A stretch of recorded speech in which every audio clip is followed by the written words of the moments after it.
Have you ever felt like your brain is just a browser with like 100 tabs open? You're jumping from one thing to the next, you feel busy all the time but not really productive. You're super connected but also somehow totally disconnected. Well, it turns out this isn't some new 21st century problem. Today, we're going to dig into how a pretty radical 150-year-old philosophy can actually give us the tools we desperately need to navigate the chaos of modern life and find some real focus in a world that feels like it's designed to distract us. All right, let's get into it. I mean, this feeling is just captured so perfectly in this Reddit post. A user named Magna Obscura talks about zipping through life, just doing whatever comes up without any real clear sense of what they want. And the result? Chaos, disorganization. And I think for so many of us, that just hits home. It's that constant low-level buzz of mental clutter that makes it so hard to focus on what actually matters. And what's really telling is the response to that post. It just goes to show how universal this whole search for focus is. People recommended everything from modern bestsellers like The Subtle Art of Not Giving F to timeless classics like Man's Search for Meaning and even Stoic philosophy.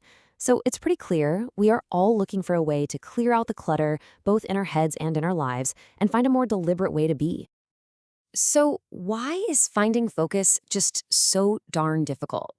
Well, the first thing we have to realize is that this isn't some personal failing.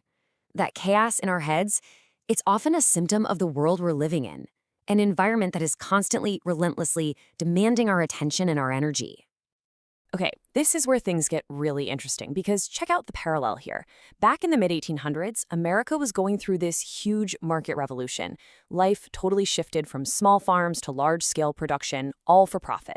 People were working harder, faster, driven by machines. Does that sound familiar at all? Because today, we're in the middle of a digital revolution, where our attention is the product. We're pressured not just to produce at work, but to constantly engage, scroll, and react online. Both eras created this immense pressure that left people feeling completely drained and distracted. And this is exactly where our 19th century guide comes in. Over 150 years ago, a writer and philosopher named Henry David Thoreau saw this happening, and he wrote this incredibly sharp line: "Men have become tools of their tools."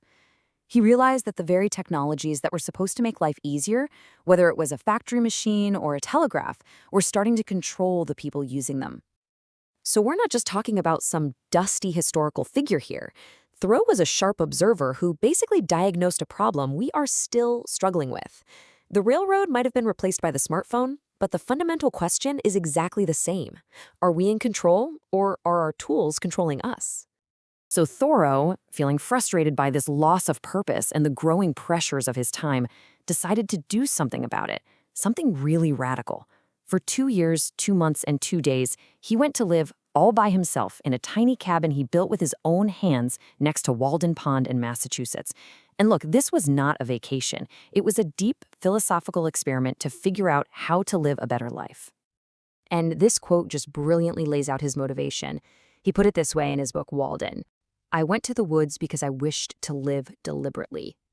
He wanted to strip away all the noise, all the distractions, the pointless work, the stuff we buy that don't need, just to see what was left. He wanted to face life in its absolute simplest form to figure out what was truly essential. The key here is he wasn't running away from life, he was running toward it. Okay, so what was this experiment really? Well, you can think of it as a practical method for reevaluating everything in your life, your stuff, your job, your relationships, to figure out what actually adds value. And there's a really great analogy to help understand his approach. The philosopher René Descartes came up with a perfect analogy for what Thoreau was up to. So imagine your life is a big basket full of apples. Over time, you start to worry that some of them might be rotten and that the rot is going to spread to the good ones. So what do? You don't just pick out 1 or 2 bad ones. No, the most thorough way is to tip the entire basket out, look at every single apple, one by one, and then only put the good, sound ones back in. This is exactly what Thoreau did. By going to Walden, he tipped out his entire life basket to inspect every habit, every possession, and every belief before deciding which ones were actually worth putting back. And all that work leads us to this clear definition of what it really means to live deliberately. It's about having a purpose, a goal, and moving toward it with intention. It means freeing yourself from all the things that hold you back. The job you only do for the paycheck, the stuff you buy just to impress other people, and the opinions you hold just because you've never really questioned them. It's about being the active designer of your life, not just a passive passenger along for the ride. All right, so living alone in a cabin for 2 years, probably not a practical option for most of us, right? But the principles behind the Walden experiment, they are more relevant today than ever before. So the real question is, how do we apply this 19th century philosophy to our hyper-connected 21st century lives? How do we tip out our digital Apple basket? So here's a modern toolkit inspired by Thoreau's ideas, but adapted for the challenges we all face today. It really boils down to 4 key practices: starting your day with calm, actively guarding your peace, using gratitude to stay grounded, and consciously using technology as a tool instead of letting it become your master. Let's break them down. The first step is to reclaim your morning. For so many of us, the very first thing we do when we wake up is grab our phone. And immediately, our brains are just flooded with notifications, emails, bad news. We start the day in a reactive, scattered state. So instead, try this. For the first 30 to 60 minutes, just leave your phone alone. Let your brain wake up on its own terms. Sit with your thoughts, take a few deep breaths, maybe set an intention for the day. This simple act creates a foundation of calm and focus before the chaos of the world has a chance to rush in. Next, you have to actively guard your peace throughout the entire day. Think about it. Every notification is a tiny interruption that shatters your focus. One seems harmless, but hundreds of them a day basically train our brains to expect distraction. The solution? Set some boundaries.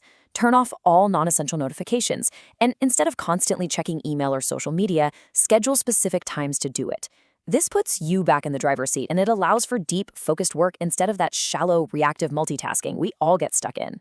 Practicing gratitude is another incredibly powerful tool. Our digital world is basically an engine for comparison. We scroll through feeds that are designed to show us what we lack, which just makes us feel inadequate. Gratitude is the antidote. By intentionally focusing on what you do have, you completely shift your perspective from scarcity to abundance.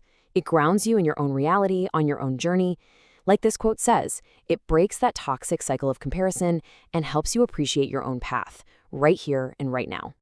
And finally, this brings us all the way back to Thoreau's original warning. We have to constantly ask ourselves this really critical question. Am I using this device for a specific purpose, or is it using me to just keep me scrolling, watching, and clicking? The shift here is from mindless consumption to intentional use. Before you pick up your phone, have a goal in mind. Use it to learn something, to connect with someone, to create something. And when you're done, put it down. That simple awareness is the key to making technology your servant, not your master. Thoreau warned that the relentless pace of work, this constant pressure to produce, leaves us with no time to be anything but a machine. We get so caught up in the doing, the earning, the saving, the endless tasks, that we completely forget about the being. We just operate on autopilot, and we lose touch with what he called the finer fruits of life. This forces us to ask a really tough personal question. The cost of something, as Thoreau so wisely pointed out, isn't just about the money. It's the amount of life you have to exchange for it. So, what is your work costing you?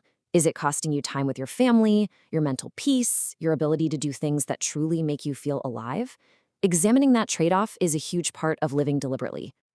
And all of this, examining our lives, setting boundaries, questioning our habits, it's all in service of one ultimate goal: crafting a life that is authentically our own. It's about learning to tune out the noise of what everyone else expects so you can finally hear your own inner voice. This might be Thoreau's most famous and inspiring idea. He's giving us permission to be different. If the path that everyone else is on just doesn't feel right for you, that's okay. It might just mean you're marching to a different rhythm. Living deliberately means having the courage to actually listen to that music, your own unique purpose and values, and to step to its beat, even if it leads you away from the crowd. And this is the really empowering takeaway from Thoreau's entire philosophy. We are not powerless. We don't have to be victims of our buzzing phones or demanding jobs or just a chaotic world. Thoreau called our ability to make these life-elevating changes a conscious endeavor. We have the agency, the power to choose a different way, to build habits that serve us, and to design a life of purpose and intention. So that leaves us with one final actionable question. Thinking back to that apple basket analogy, what are the first apples in your own life that you're going to tip out and examine? Is it your morning routine, your relationship with your phone, the way you spend your free time? The very first step to living more deliberately is simply to begin that process of conscious examination, one apple at a time.